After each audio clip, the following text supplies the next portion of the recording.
सुसंगत विचार सरणी तंत्रज्ञाने होते प्रगती देई मानवा सुख समृद्धी निसर्ग अन्विज्ञान विज्ञानाच्या रंजक गोष्टी व्यापून घेई सारी सृष्टी जगण्यातील विज्ञान आणिक विज्ञानातील जगणे विज्ञानम जनहिताय विज्ञानम जनहिताय विज्ञानम जनहिताय विज्ञानम जनहिताय विज्ञानम जनहिताय विज्ञानम जनहिताय विज्ञानम जनहिताय विज्ञानम जनहिताय.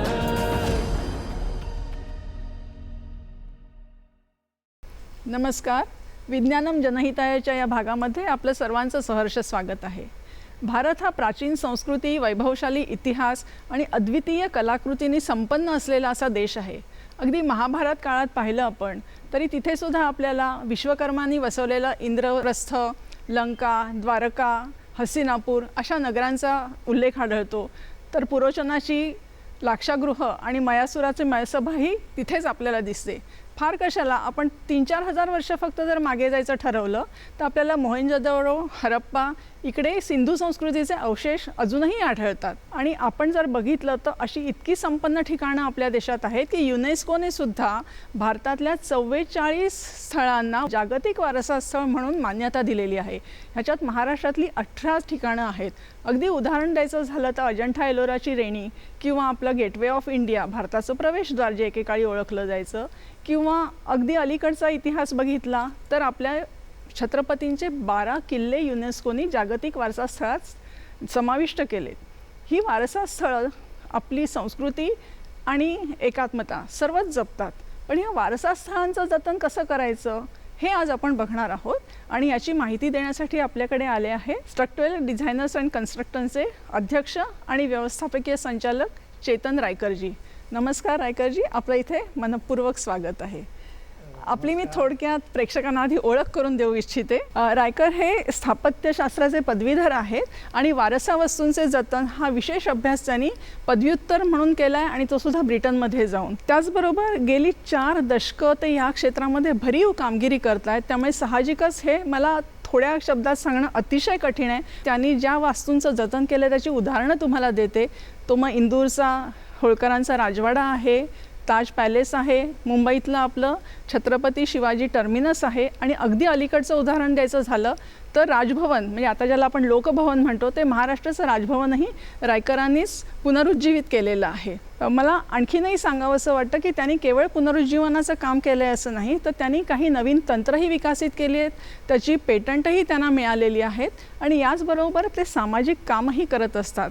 7 ह्या थॅलेसेमिया रुग्णांसाठी काम करणारी संस्था आणि साईशा फाउंडेशन ही छत्रपती शिवाजींच्या कार्याविषयी सांगीतिक स्वरूपात सगळ्या जगाला माहिती देणारी संस्था, इथे ते विश्वस्त म्हणून काम करतात. रायकरजी, हे वारसा वस्तू म्हणजे नक्की काय, त्याचे काय निकष असतात? त्याला काही विज्ञानाचे निकष असतात की केवळ इतिहास किंवा त्या वास्तूचं वय ह्याच्यावरनं एखादी वस्तू ही वारसा वास्तू म्हणून ठरवली जाते? इतिहास आणि वास्तूचं वय ह्या 2 गोष्टी तर नक्कीच विचारात घेतल्या जातात. पण इमारती किंवा पूल हे बांधण्यासाठी जे तंत्रज्ञान वापरलं गेलं, म्हणजे आपण छत्रपती शिवाजी महाराजांचा उल्लेख केलात, महाराजांच्या वेळेला बांधून घेतलेले कमानीचे पूल हे त्या तंत्रज्ञानात आज परत बांधले जात नाहीत. तंत्रज्ञान वेगळं, साहित्य वेगळं. नंतर 170 वर्ष जुनी एक इमारत आपल्या शहरात, मुंबई शहरात आहे की जी संपूर्ण देशभरात 5 मजली एकुलती एक कास्टॅन, म्हणजे ज्याला आपण बीड म्हणतो, त्या बीड ह्या साहित्यामध्ये बनवलेली 170 वर्ष जुनी वॉटसन हॉटेल किंवा एस्प्लेनेड मॅन्शन. तर त्यामुळे कुठल्या प्रकारचं तंत्रज्ञान वापरलं गेलं आणि कुठलं साहित्य वापरलं गेलं हा म्हणजे एक विज्ञानाशी निगडीत सुद्धा विचार केला जातो एखाद्या वास्तूला वारसा हे देण्याआधी. पण म्हणजे ह्याच्यात कुठल्या कुठल्या प्रकारच्या वास्तू, फक्त धरण वगैरे किंवा इमारतीच असतात की अन्य काही गोष्टी वास्तूंचाही याच्यामध्ये समावेश होतो? नाही, मी आत्ता म्हणालो तसं पूल असतात किंवा आपले नैसर्गिक वारसा जर आपण म्हणायचा तर नद्या, नद्यांचे संगम, जंगलं, तलाव, धरणं आपण म्हणालात, नंतर राजवाडे असतात आणि स्मारकं असतात. म्हणजे आपण गेटवे ऑफ इंडियाचा उल्लेख केला, ते एक स्मारक आहे. तर तशी स्मारकं पण त्याच्यामध्ये घेतली जातात. पण तुम्ही जेव्हा एखादी वारसा वास्तू पुनरुज्जीवित करता तेव्हा तुम्ही काय फक्त त्याची मजबूती वाढवता का संपूर्ण पुनर्बांधणी करता? नेमकं काय करता? त्याची जी संपूर्ण प्रक्रिया आहे त्या प्रक्रियेमध्ये आपण डॉक्टरकडे गेल्यानंतर जशी प्रक्रिया असते ना तशीच. म्हणजे आपण डॉक्टरला जाऊन सांगतो की आज मला पोटात दुखतं आहे, डोकं दुखतं आहे, का इकडे हात दुखतं आहे. जे वास्तू तुमच्याशी बोलते का हो? तर माझं म्हणणं असं आहे की वास्तू बोलते. ही एक सांकेतिक भाषा आहे. म्हणजे त्या वास्तूला पडलेल्या भेगा, गळतीचे असलेले डाग, ह्या सर्व गोष्टी वापरून वास्तू तुमच्याशी एक भाषा बोलते. जर ती भाषा आपण सांकेतिक भाषा, ती जर भाषा आपण शिकलो तर त्या वास्तूबरोबर खरोखरीच एक हितगुज करता येतं. ते केल्यानंतर तुम्हाला कळतं की या वास्तूमध्ये काय प्रकारचा दोष उद्भवला आहे किंवा अनुवंशिक पण म्हणता येईल. म्हणजे बांधला तेव्हापासूनचा दोष आहे का असंही म्हणता येईल. तर त्याला मग अनुसरून काय प्रकारची प्रक्रिया केल्याने ही डागडुजी कमीत कमी खर्चात होईल ह्याचा विचार केला जातो. त्या वास्तूवरती परीक्षण केलं जातं किंवा चाचण्या केल्या जातात तिकडे असलेल्या साहित्यावरती की या साहित्यामध्ये मग जुनं लाकूड आहे समजा 150 वर्ष, तर त्या लाकडात आज ताण किंवा दाब घेण्याची क्षमता आहे किंवा नाही ह्याच्यावरती चाचण्या केल्या जातात. साईटवरती पण केल्या जातात, म्हणजे जागेवरती, आणि त्याचे काही दाखले उदाहरण म्हणजे नमुने घेऊन लॅबोरेटरीमध्ये सुद्धा पृथक्करण त्याचं केलं जातं. रासायनिक पृथक्करण करतो. बाकीच्या इतरही अनेक परीक्षणं केली जातात. तर पण मग हे साहित्य तुम्हाला कळलं कुठलं वापरलं आहे, तर तुम्ही तेच साहित्य तुम्हाला मिळतं का तुम्ही काही नवीन साहित्य वापरता? कसं करता हे? 100% तसंच्या तसं साहित्य मिळतं.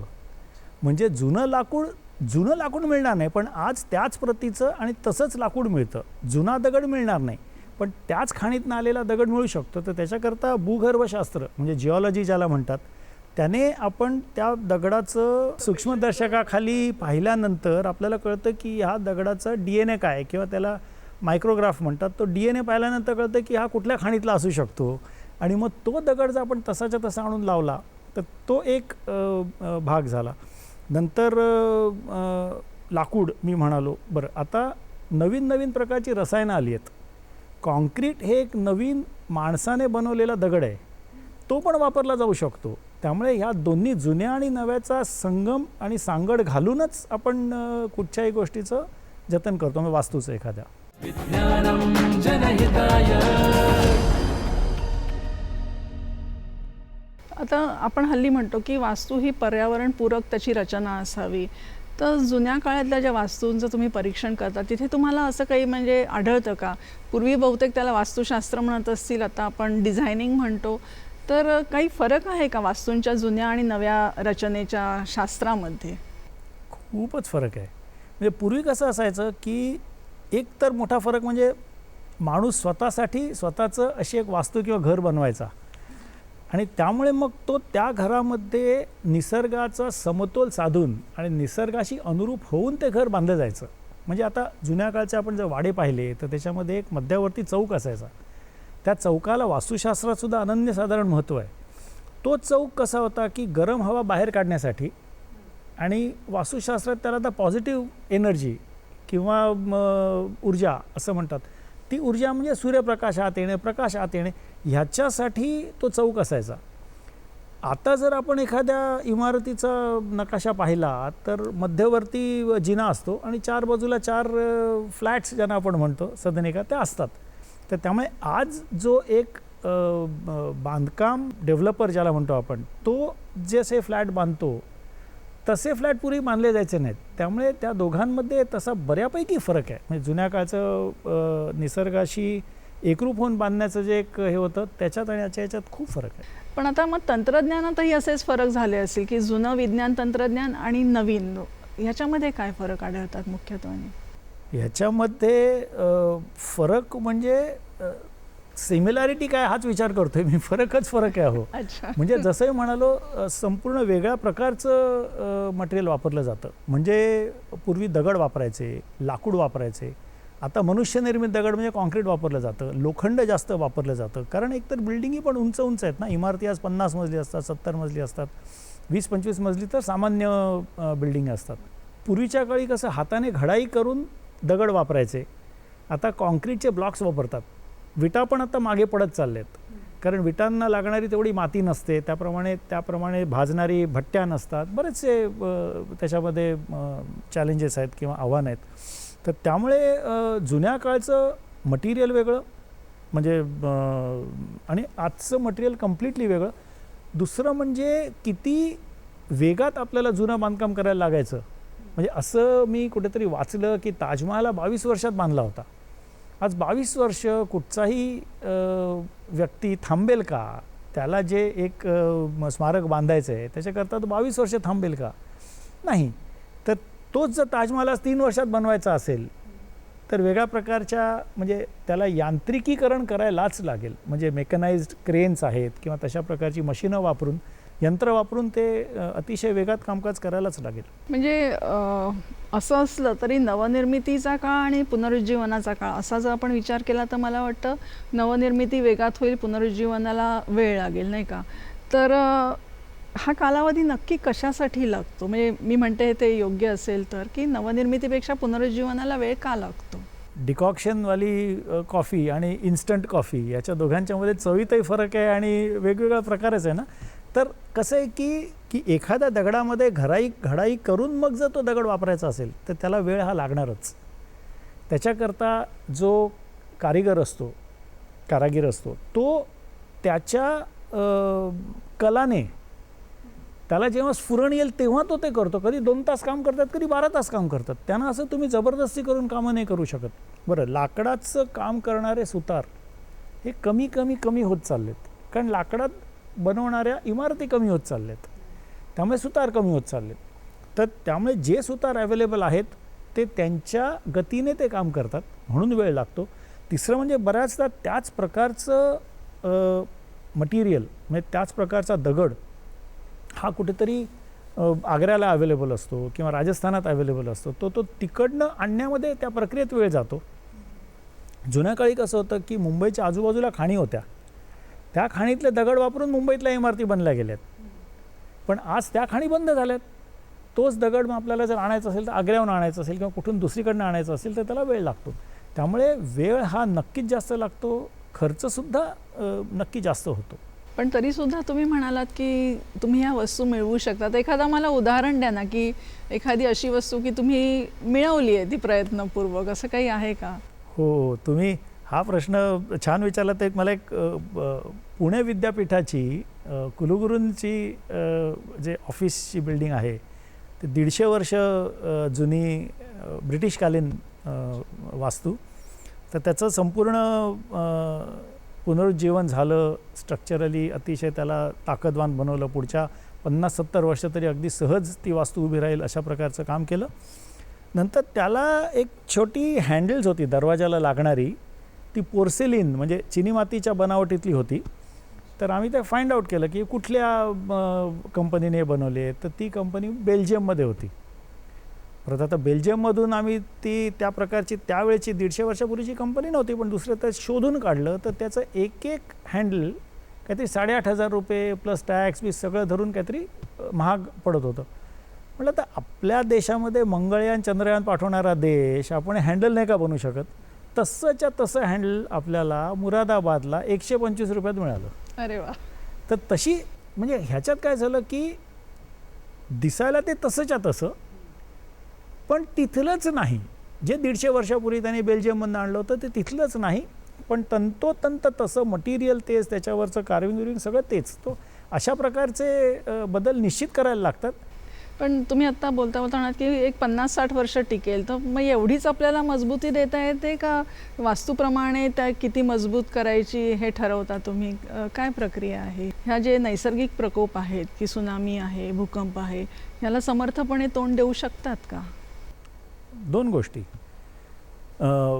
एखादं जर मंदिर असेल तर ते 200, 300, 400, 500 वर्षाकरता सुद्धा, म्हणजे आपलं प्रभू श्रीराम मंदिर जे अयोध्येचं आहे ते आता 1000 वर्षाच्या ड्युरॅबिलिटी करता 1000 वर्ष टिकणार, ते टिकणारं, 1000 वर्ष टिकणारं, म्हणून त्याप्रमाणे त्याचं सगळं भिंतींची जाडी असेल किंवा भिंतींची उंची असेल, त्याच्यात दगडा टू दगडाचं कनेक्शन असेल, या सगळ्या गोष्टी 1000 वर्ष टिकतील अशा प्रकारे डिझाईन केल्या गेलेल्या आहेत. एखाद्याचं घर असेल तर तो म्हणेल मला 25 वर्ष केलं तरी चालतं, कारण जेवढं आपण छान किंवा जास्त त्याला आयुष्य वाढवू तेवढा खर्चही वाढतो. आणि जुन्या भिंती, जुन्या वास्तू या भूकंप अवरोधक होत्या की. जर 100 वर्ष ती भिंत तिकडे उभी आहे, ती वास्तू तिकडे उभी आहे, तर तिने कितीतरी भूकंप पचवलेत. त्या भूकंपाने क्षती झालेले जे प्रकार आहेत, त्यातले जे कॉम्पोनंट्स आहेत, त्याच्या काही भिंती आहेत, काही छत आहे, तेवढ्यांनाच आपण आज जर त्याची डागडुजी केली तर ते परत पुढची 100, 150, 200 वर्ष सहज उभं राहू शकतं. तर त्यामुळे भूकंप आहे, पूर आहे किंवा ब्लास्ट होतात, म्हणजे ताज 26/11 ब्लास्ट झालं, फायर झालं, हे डिझाईन नक्की करू शकतो. आणि 50 वर्ष, 100 वर्ष, मला असं नेहमी वाटतं की कमीत कमी 50 वर्षाकरता करावं. म्हणजे एखादा पूल असेल की जो आपल्याला पुढची 100 वर्ष वापरायचा आहे, म्हणजे त्याला प्रतिपूल तुम्ही बाजूला बांधूच शकता नव्या प्रकारचा, पण जो तो सणसणीत असेल, खणखणीत असेल आणि काही थोडेसेच पैसे खर्च करून जर आणखी 100 वर्ष चालण्यासारखा बनवू शकत असलो तर का नाही. म्हणजे आज जर एखादं आपलं जुनं तुळजाभवानीचं मंदिर आहे समजा, तर ते किती वर्ष टिकलं पाहिजे? 1000 वर्ष टिकलं पाहिजे. त्यामुळे लिमिटेशन ही माझ्या ज्ञानाची लिमिटेशन होईल की मला किती चांगल्या प्रकारे 1000 वर्षापर्यंत टिकवता येतं का, ही त्याच्यामध्ये येणारं चॅलेंज की आव्हान ते असेल. आव्हान हे नसेल की 1000 वर्ष टिकू शकतं की नाही असं. ह्याच्यावरनं मला एक पुन्हा विचारू असं वाटतं की आत्ता आपण सर्वसाधारणपणे राहती घरं म्हणा, मंदिरं ह्याच्याविषयी बोललो, पण आता जे महाराजांचे किल्ले आहेत, जे युनेस्कोनी जागतिक वारसा स्थळ म्हणून घातलेत, ह्याचं जर पुनरुज्जीवन करायचं असेल तर तुम्हाला तसेच दगड म्हणा किंवा त्या प्रकारचं साहित्य मिळेल का? कारण ते तर प्रचंड मोठे दगड असतात नाही का? कुठलाही किल्ला हा जवळपास मिळालेल्या दगडातनंच बनवलेला जातो. म्हणजे आज महाराष्ट्राबद्दल बोलायचं झालं तर महाराष्ट्रातले सगळे किल्ले हे जांभ्या दगडापासून किंवा इकडे जो बसाल्ट म्हणतात, काळा कातळ असतो, त्यातनं बनवलेले किल्ले आहेत. तर आता ह्या किल्ल्याकरता दगड शोधायला खूप दूर जायला लागत नाही, त्या आकाराचा, त्या ह्याचा दगड मिळतोच. बरं, गंमत कशी आहे की एखादा बुरुज जर पडला असेल आणि त्या बुरुजाला जर का 500 किलोचा एखादा दगड असेल तर तो दगड घेऊन कोणी घरी गेले का? कोणी नाही गेलेलं. तिकडच्या बाजूच्या खंदकातच तो दगड पडलेला असतो. जर खंदक परत खोदला तर त्यातनं माझ्या मते 70-80-90% दगड तिकडनंच परत मिळू शकतात. आणि जे मिळू शकत नाहीत ते आसपासच्या 5, 25, 50 किलोमीटरमध्ये मिळतात. किल्ल्यांचे दगड मिळणं, त्या आकाराचे दगड मिळणं, त्या वजनाचे दगड मिळणं, त्या प्रतीचे सगळं शक्य आहे. विज्ञानम जनहिताय. मला वाटतं तुम्ही धरणांवर आणि पुलांवर प्रचंड काम केलं आहे. माझ्या माहितीप्रमाणे जवळजवळ 1500 पुलांची तुम्ही तपासणी केली आहे एक वैद्य या नात्याने, स्थापत्यशास्त्राचे. तर तुमच्या ह्या 4 दशकांच्या कालावधीत अशी काही ठळक कामं आहेत का की जी तुमच्या खूप स्मरणात राहील किंवा त्याचं वैशिष्ट्य आहे, तर ते आम्हाला जरा सांगा ना. कसं एखाद्या डॉक्टरला कुठला पेशंट जास्त तुम्हाला, पण त्यात गंमत कशी असते की आम्हाला म्हणजे वास्तुविशारदांना शरीरात 3 ठिकाणी भूक असते असं मी म्हणतो. म्हणजे एक हृदय, एक मेंदू आणि एक पोट. पोटाकरता प्रोजेक्ट्स चालूच असतात, त्या प्रोजेक्ट्स ते तर, पण काही प्रोजेक्ट्स हे हृदयाला पीळ देणारे असतात. म्हणजे 26/11 नंतर जो ताज, म्हणजे ताजचं एक मगाशी ओझरता उल्लेख केला, ताजबद्दल बोलायचं तर त्याच्यात 4 प्रकारचं मटेरियल किंवा वेगवेगळं दगड होता, त्यात लोखंड होतं, त्याच्यात चुना आहे, लाकूड आहे, आणि त्यातला काही भाग नवीन जो बांधला गेला होता त्यात स्टील म्हणजे लोखंड आणि कॉन्क्रीट पण होतं. तो टेररिस्ट अटॅक होता, त्यामुळे त्यांनी हँड ग्रेनेड्स वापरून स्फोट केले होते, बुलेट मार्क्स होते. नंतर त्याच्यामध्ये जेव्हा संपूर्ण बिल्डिंगमधली मनुष्य निघून गेले तेव्हा त्यांना कळे ना आता काय करायचं, आणि चारी बाजूने घेरले गेले, त्यामुळे त्यांनी जाळायला सुरुवात केली, त्यामुळे लाकूड जळालं. तर आता हे एक प्रोजेक्ट कमीत कमी वेळात जेव्हा करायचं असतं तेव्हा ते एक वेगळ्या प्रकारचे चॅलेंज असतं. बरं, ह्याचं कारण पाहिलं तर एक राग, संताप, एक म्हणजे प्रत्येक भारतीयाचं ते नाक होतं, अस्मिता होती आपली. तर त्याच्याविषयी अशा प्रकारचा नृशंस हल्ला करणं फार भ्याडपणाचं आहे. पण एक भावना अशी होती की मी काय सैनिक नाही, की मी बंदूक घेऊन याला, मी काय तर तुम्ही तोडलं तर जितक्या वेगात तुम्ही तोडाल त्याहून जास्त वेगात आम्ही जोडू, या भावनेने. त्यामुळे हे हृदयाकरता काही कामं होतात. आणखी एक आठवतं म्हणजे मोरवीचं वाघ मंदिर, किंवा ज्याला लोक मणिमंदिर म्हणूनही प्रसिद्ध आहे. ते 100-125 वर्ष जुनं तो राजवाडा, 2 लाख स्क्वेअर फुटाचा राजवाडा आणि मध्ये मोठं 200 फूट उंचीचं मंदिर त्या राजवाड्यामध्ये.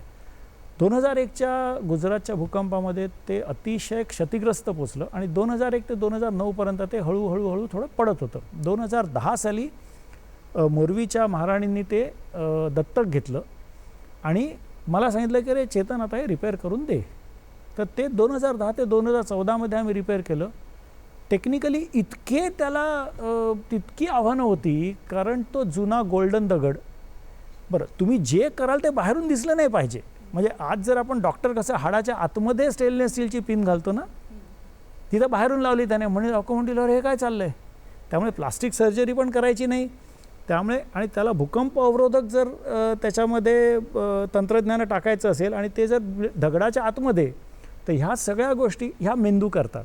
पण मला आमच्या प्रेक्षकांना एक सांगायला पाहिजे की त्यांनी जे हृदयाला पीळ पाडणारं आव्हान आपल्या भारताची अस्मिता म्हणून केलं, ते रायकरांनी केवळ ₹1 टाटांच्या आग्रहाखातर मानधन घेऊन पूर्ण केलं आहे. त्यामुळे माणसाला जेव्हा काम करायचं असतं तेव्हा तो कुठल्याही क्षेत्रात असो, देशासाठी नक्की काम करतो, हे मला आवर्जून सांगावं असं वाटतं.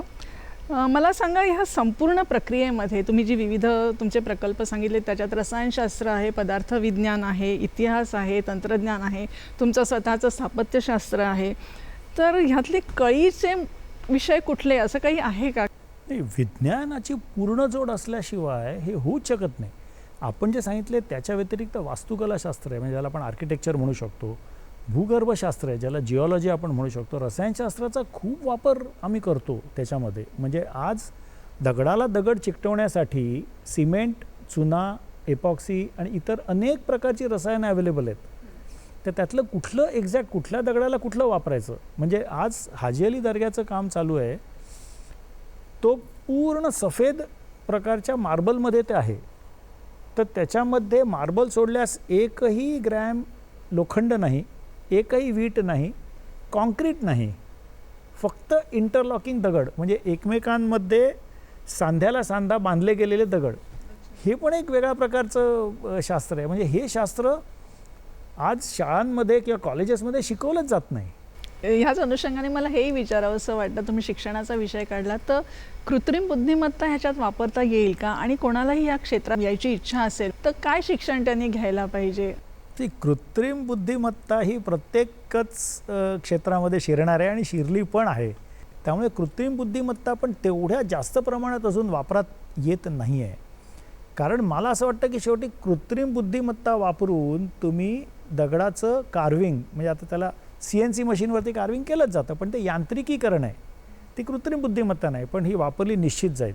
बरं, काय प्रकारचं शिक्षण, याला अभियांत्री म्हणजे स्थापत्य अभियंता ज्याला सिव्हिल इंजिनिअरिंग म्हणतात, ते त्याचा पदवीधर, किंवा वास्तुकलाशास्त्र आर्किटेक्चर ह्याचा पदवीधर होऊन मग जर द्विपदवीधर आपण केलं, वारसा जतन म्हणजे सांस्कृतिक वास्तूंचं संवर्धन आणि जतन, तर अशा प्रकारच्या व्यक्ती ही करिअर म्हणून घेऊ शकतात. पण माझी एक कळकळीची विनंती आहे, ह्याच्याकडे करिअर म्हणून बघू नका, ह्याच्याकडे पॅशन म्हणून बघा. अत्यंत जिव्हाळ्याचा विषय पाहिजे, म्हणजे तुम्ही त्या वास्तूत गेल्यानंतर तुम्हाला असं आतून हे आलं पाहिजे की अरे वाह, मी आता आलो आहे ना, ह्या पेशंटला तुम्ही पहिलं सांगा वास्तूला की मी ही वास्तू आज रिपेअर करणार, आणि ती वास्तू तुम्हाला सांगते असं रिपेअर कर, तसं रिपेअर कर. तर हे जर तुम्हाला एवढा जिव्हाळा आणि आपुलकी जर त्या दुखणाऱ्या वास्तूंमध्ये असेल ना, तर आपल्या देशात 1 लाख तरी मंदिरं असतील, 5-10 हजार पॅलेसेस असतील, 500, 600, 700, 800 किल्ले असतील. एंडलेस, म्हणजे ही कधीही न संपणारी प्रक्रिया आहे कॉन्झर्वेशनची. नाही, माझी खात्री आहे नक्की तरुणांना उत्साह येईल ऐकल्यावर. पण आम्ही एक सर्वसामान्य व्यक्ती या वारसा जतनामध्ये काही सहभाग देऊ शकतो का? म्हणजे आम्हाला आवडेल अशा कामात आमचा हातभार लावायला. का नाही, याच्यामध्ये खूप गोष्टी करता येण्यासारख्या आहे. तो सगळ्यात पहिली गोष्ट म्हणजे या वास्तूंना आपलं म्हणा. म्हणजे आज आपण आपल्या घराच्या भिंतीवरती असं लिहितो का? कुठच्याही प्रकारे नाही लिहित. मग ताजमहालावरती कर्कटकने किंवा छोट्या चाकूने असेल पप्पू लव्स पिंकी असं लिहिणारा महाभाग कोण? महाराजांच्या किल्ल्यांवरती लिहिलेलं असतं, काहीही लिहिलेलं असतं. विचित्र. तर तसं करणारी जर एखादी व्यक्ती दिसली तर त्याला तिथल्या तिथे थांबवा. दुसरं म्हणजे आज महाराजांचे किल्ले साफ करणं आणि डागडुजी करण्यासाठी बऱ्याचशा संस्था कार्यरत आहेत. त्यांच्याबरोबर जो काही सहभाग देता येईल तो जरूर द्यावा. तिसरं, आपल्यापैकी कितीतरी जण CSR म्हणजे कॉर्पोरेट सोशल रिस्पॉन्सिबिलिटीमध्ये दान देत असतील वेगवेगळ्या कामांसाठी. तर ह्याच्यासाठी सुद्धा जर का निधी उपलब्ध करून देता आला, शासनाची एक स्कीम पण आहे की त्याला ॲडॉप्ट मॉन्युमेंट म्हणतात. म्हणजे एक दत्तक घ्यायचं. तर त्या स्कीममध्ये सुद्धा ज्यांना शक्य आहे त्यांनी ती स्कीमचा पण वापर करू शकतात. सो करण्यासारखं खूप आहे. पण जे मी म्हणालो ना, या स्ट्रक्चर्सना आपलं म्हणा आणि त्याप्रमाणे बघा, आपोआप स्ट्रक्चर सांगायला लागेल की काय करा माझ्यासाठी म्हणून. आपण खरंच खूप छान माहिती दिलीत आणि नक्की काही जण तरी आमच्यापैकी आपापल्या वस्तूंची ओळख पटवून घेतील आणि त्यांची काळजी घेतील अशी मला खात्री आहे. आपण इथे आलात वेळ काढून आणि खूप महत्त्वाची आणि खूप वेगळ्या विषयावरची माहिती दिलीत. मनपूर्वक धन्यवाद. धन्यवाद मला इकडे बोलवल्याबद्दल. आभार.